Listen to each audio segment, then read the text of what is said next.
So about a week ago, I asked you guys to send me over some questions that you wanted me to focus on in a future video. And I apologize about today's setup. It is a little bit on the go, but I wanted to answer one of the questions that I had from a sister, and I'll read it out loud. I'll show it on the screen as well. Tried to be here, anxious about acne coming back after marriage as a patient of acne for more than a decade. It really affects my mental health that maybe he will not be attracted to me. First of all, I just want to thank you for being so vulnerable and honest about this. As a woman myself, and as someone who sees clients who have these kinds of insecurities, it is so common and actually so normal to feel that way, to feel a little bit self-conscious about your appearance, whether it's your skin. I have some clients who are really sensitive about something so random that we might think to be like chin hair, but to them it's a really big thing. They are worried about being in public because someone may pay attention to their facial hair. They feel debilitated by that. It affects their social relationships, it affects their familial relationships, and so it's a real thing, you know. So I completely understand, and I appreciate you being vulnerable about that. On balance, I think a lot of men also have insecurities. It might be different, it might not be acne, but I'm sure that they have other physical attributes that they might feel a little bit insecure about walking into a marriage and a relationship. So let's talk about it.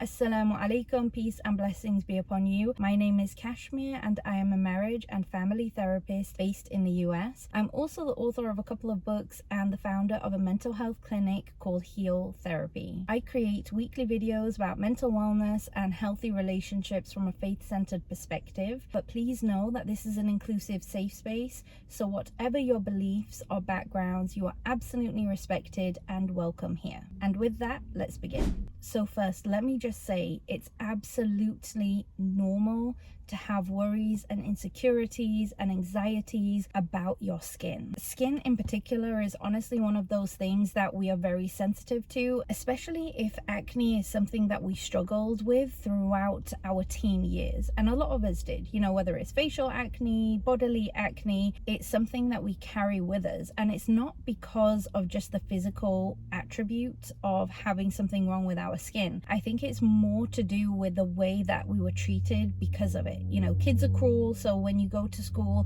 and you might have a pimple or two, other people will make sure to point that out, especially if you're a teenager. So sometimes the emotional wound is deeper than the physical wound, and it's natural and it's normal to carry that anxiety or that insecurity that either it will come back or that someone else will judge us for that in the future. So I just want to first of all normalize that. So about the general topic of insecurities before marriage, there are a few different things that I want to say about this. And the first one is going to sound really cliche, but that is, instead of focusing on what your husband or husband-to-be might think about your acne or whatever insecurity it is that you have, I want you to actually go inwards and ask yourself, how do I see myself? Not how my husband is going to see me or understand me or value me based on how well my skin looks. Actually ask yourself, how will I feel about this? How do I feel about myself? And that's going to be the first place that you begin. Sometimes it's not about what other people think about us, it's about what we understand and believe about ourselves. For example, if you can look in the mirror and say, I am having a flare-up, but I am still beautiful. I am having a flare-up, but I am still worthy. I am having a flare-up, but I am still me. And it's more than just some type of like affirmation exercise that you do in the mirror. It's more about self-compassion. It's about when you look at yourself, how do you treat your body? And something that I do with my clients who are experiencing a lot of questions around self-worth and self-esteem is that I have them imagine that their body is actually not theirs, that their body is a friend. As Muslims, we know that we have different components to us. We have our soul, we have our body, there's our intellect, like these different components. But when we are talking to our body, how do we speak to it? So your skin is your friend. How would you talk to your skin in the morning when you look in the mirror, as we just said? Will you say, oh gosh, look how ugly you are, look how unworthy you are? Or will you wake up in the morning and say, hey, you know, today Obviously you're having a flare-up, but that doesn't mean that your worth is defined by that flare-up. It doesn't mean that you are any different. Your skin will have good days and it will have bad days, and anyone who judges you because of that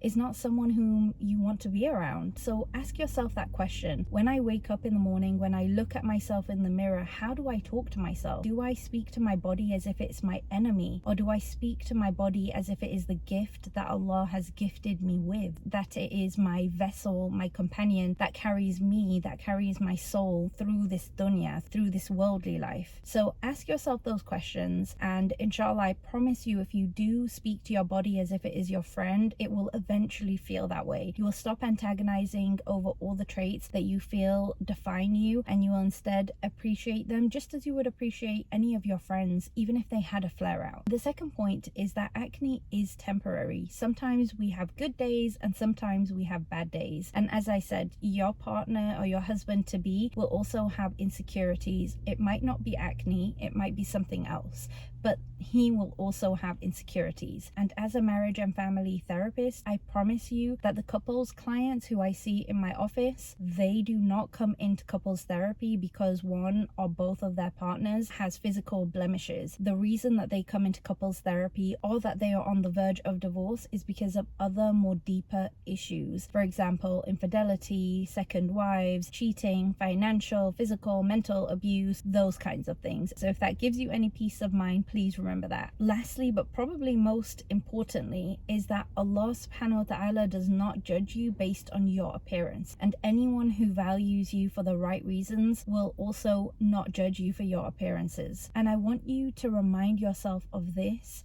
even if you don't believe it. Allah does not look at your outward appearance or your wealth, but He looks at your heart and your deeds. So to any bride-to-be who has acne or is struggling with any self-consciousness, I want you to remember that your value is way deeper than your skin. I know it's cliche, but remind yourself until you believe it. And if Allah subhanahu wa ta'ala does not judge you based on your outward appearance, then who cares what anyone else thinks? Even if you are worried that your husband to be might have some kind of judgment in his mind because of your appearance, just remember that he probably didn't marry you because of that. And when you truly value yourself for being more than your physical attributes, it actually paves the way for others to also value you and appreciate you. If this resonated with you, don't forget to give it a like and share it with someone else who might need to hear this message today. And if you have any questions that have been on your mind related to marriage or family that you would like me to focus on in a future video, inshallah, drop them in the comments. I'd love to hear from you. Take care of yourselves, and inshallah I will see you in the next video. Assalamu alaikum. Peace and blessings be upon you all.